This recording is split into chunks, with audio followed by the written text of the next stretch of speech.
Hello, and welcome to our program, In the Know, Key Abstracts from the American Society of Hematology 2021 Annual Meeting in Acute Lymphoblastic Leukemia. This program is supported by an independent medical education grant from Jazz Pharmaceuticals. Before we start, please take a moment to let us know who you are and answer the pre-polls in the tweets below. Tweets also include details regarding how to obtain your free CME credit. Be sure to watch our handles for additional CME programming, as this program is a 6-part series, and follow Bonum CE for more CME certified programs on Twitter. I'm Dr. Luskin. I'm a physician in the Adult Leukemia program at Dana-Farber Cancer Institute. I'm joined by my colleague, Dr. Lori Muffly. Hello, I'm Lori Muffly. I'm an associate professor of medicine at Stanford University in Stanford, California. Our disclosures are shown on your screen. Upon completion of this educational activity, participants should be able to review recently presented clinical trial data in adults with treatment-naive Philadelphia chromosome-positive ALL, and will review recently presented clinical trial data in adults with treatment-naive T-cell ALL. So I'll be presenting the Graft 2014 study, which was presented by Rousselot et al. At ASH this year. Their abstract was entitled The Emission of High-Dose Cytarabine During Consolidation Therapy for pH-Positive ALL Treated with Nilotinib and Low-Intensity Chemotherapy. This was a phase 3 study that was designed to test the non-inferiority of reduction of chemotherapy intensity by limiting cytarabine with addition of nilotinib compared with standard therapy in adults with de novo pH-positive ALL. This study included adults aged 18 to 15 who were previously untreated for their pH-positive ALL. So no patients had prior TKI therapy, and additionally none had active hepatitis B, C, or heart failure. The primary endpoints were the achievement of a major molecular response after the 4th cycle of treatment, and secondary endpoints included CR, treatment-related mortality, RFS, EFS, OS, cumulative incidence of relapse, and the occurrence of a T315I mutation. So this is the treatment schema. The key elements of this schema were that all patients were induced with nilotinib, vincristine, and dexamethasone, which was an extension of the regimen developed in previous trials, though previous trials included imatinib, and in this study, nilotinib was chosen as the TKI. Then, patients were randomized to receive or not receive high-dose cytarabine in combination with high-dose methotrexate and nilotinib for cycle 2. Cycles 3 and 4 mirrored cycles 1 and 2. And then there was an interphase treatment of low-dose chemotherapy followed by transplant. So the key difference, just to reiterate, was the inclusion or lack of inclusion of high-dose cytarabine during the consolidation cycles. The results of this regimen are shown here. The 3-year overall survival was 78%, and the 3-year relapse-free survival was 66%. The majority of patients achieved CR, as shown here, 93 and 94%, and there was, importantly, no difference in achievement in MMR after the 4th cycle of therapy, regardless of which arm and whether they received high-dose cytarabine or not. However, there was a significant difference in the cumulative incidence of relapse in patients who did not receive cytarabine. So on the left, you can see the cumulative incidence of relapse, and the blue line are the patients who did not receive cytarabine, which approached 40%, as opposed to who did receive cytarabine, where the curve levels out around 20%. And you can see that this result was significant. For those patients who relapsed, there's a graph there on the right, and the mechanism of resistance were often the acquisition of mutations. Of those patients who were found to have a resistance mutation, 50% of them had a T315I mutation, and that remains an important mode of relapse. So the primary conclusion here was that the omission of high-dose cytarabine led to higher risk of relapse. The authors next took a look at the survival curves for the patients based on whether or not they received a transplant at their consolidation.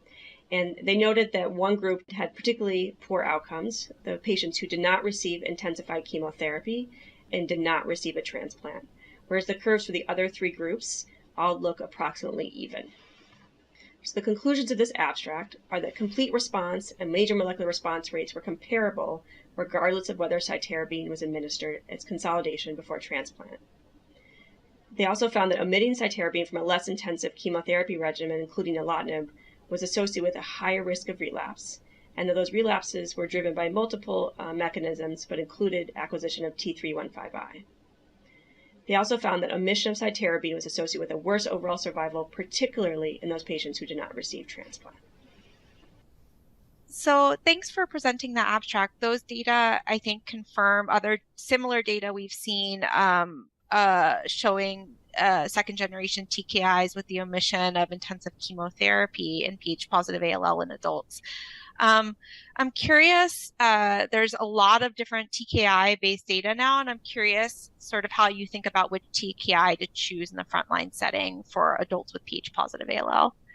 Yeah, I think there's a lot of, Ph-positive ALL has seen a lot of advances in recent years, and, there are a couple choices that an investigator needs to make. One is which TKI.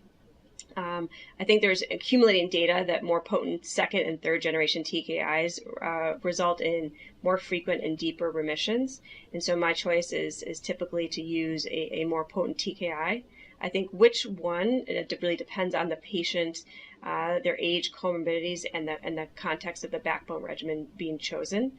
I think dasatinib is the most commonly used TKI in the United States, certainly, but there's increasingly interest in more potent TKIs, including ponatinib. So another question, the slide that you showed very clearly showed with this regimen and with similar regimens, in the absence of transplant, the relapse rates, and in this case, the survival rate actually is quite worse. What's your approach when you're omitting intensive chemotherapy in patients who would otherwise be transplant eligible? Are you taking these patients to transplant still? Yeah, I think there are a couple things. There's one major point I've taken from this study, which is for patients that are fit and you're treating with curative intent, de-intensification of chemotherapy initially has improved outcomes by allowing more patients to get into remission by reducing toxicity and early mortality. There's been interest in further de-intensifying chemotherapy, as was explored in this study. What they showed is that there's an increased rate of relapse if transplant is omitted. And so I think there may be multiple routes to curing patients, and some patients may be able to be cured with intensive chemotherapy. But if chemotherapy is dose reduced, then transplant is something that really needs to be introduced into the treatment program. Okay. So I will be presenting an abstract entitled First Analysis of the UK ALL-14 Randomized Trial to Determine Whether the Addition of Nelarabine to Standard Chemotherapy Improves Event-Free Survival in Adults with T-Cell ALL. This was originally presented at ASH 2021 by Dr. Roundtree and colleagues. We know that nelarabine is active in relapsed refractory T-cell ALL and is approved for that indication in the US in both adult and pediatric patients. And the COG showed that the incorporation of nelarabine into frontline therapy for children and younger adults with T-cell ALL statistically improved outcomes, although by a very small amount. The incorporation of nelarabine into the frontline treatment of T-cell ALL has been included in NCCN guidelines for AYAs, but the role of this drug remains controversial, particularly in adult patients. So this was a phase 3 study conducted in Europe, looking at a standard chemotherapy regimen and a randomization for patients to either receive nelarabine or not. The eligibility criteria are shown here. Patients were adults between the ages of 25 and 65 with de novo T-cell ALL. Exclusion criteria are shown. The primary endpoint was event-free survival at 3 years. Secondary endpoints included overall survival, time to relapse, MRD negativity, and toxicity seen. So here you can see the schema of the UK ALL-14 trial. Again, a complicated ALL schema, but it's important to note that MRD was assessed both after phase 1 and phase 2, and that the randomization to nelarabine occurred after phase 2. Nelarabine in this study was dosed at 1.5 grams per meter squared on day 1, 3, and 5. Patients either received nelarabine or no nelarabine, and then went on to receive risk-associated further consolidation and maintenance therapy with or without transplant. There were 75 patients who were randomized to receive no nelarabine, so standard of care, and 69 randomized to receive nelarabine. Of those, 48 patients actually went on to receive the nelarabine. As you can see here, the event-free survival and overall survival at 3 and 5 years were statistically identical between patients who received the nelarabine cycle and patients who didn't. There was an exploratory analysis where the investigators looked at patients with early T-cell phenotype, and this was determined by the absence of biallelic TCR gamma deletions. This was termed ABD patients, and based on previous data, these patients are thought to have worse outcomes. They did look at this in this study, and they found that, in fact, in this study as well, patients with ABD had higher rates of relapse. These patients did tend to be older, but this was certainly found to be a poor prognostic factor in this study. There was no interaction based on the ABD subtype and the treatment assignment to nelarabine or no nelarabine. So in conclusion of the UK ALL-14 study, this study evaluated in a randomized fashion the addition of one cycle of nelarabine to standard chemotherapy in adults with T-cell ALL and did not see an improvement in either event-free survival or in overall survival in these patients. The ABD early T-cell subtype was identified as an independent poor prognostic factor in adults with T-cell ALL, with a 2 times higher risk of relapse seen in these patients. And there was no additional benefit of nelarabine seen in the ABD patients either. And so to put this trial into context, I think this is yet another randomized study in adults showing lack of benefit with nelarabine in frontline trial. Now, this trial did include only one cycle of nelarabine, which is important to point out because the COG study that was, in fact, statistically positive in favor of nelarabine incorporated more than one cycle of nelarabine. Thanks for that review, Dr. Muffly. A very interesting abstract. I'm struck by the differences between the positive results in the COG study that you mentioned and the negative results here, as well as the lack of a benefit shown in the MD Anderson nelarabine plus hyper-CVAD and relatively low response rates for MRD eradication using nelarabine in the GMAL 8/2013 trial. Is there a difference in pediatric and adults in terms of their benefit from nelarabine, or are these really differences in trial design and approaches? I think that's a great question. And I don't think we have an answer to that question. I think that, the dosing regimens are different. The cycle length is different. And children and adults are inherently different. And so I think what we can say is, I guess it doesn't, quite frankly, I'm not sure that it actually matters. I think there's enough data in adults right now that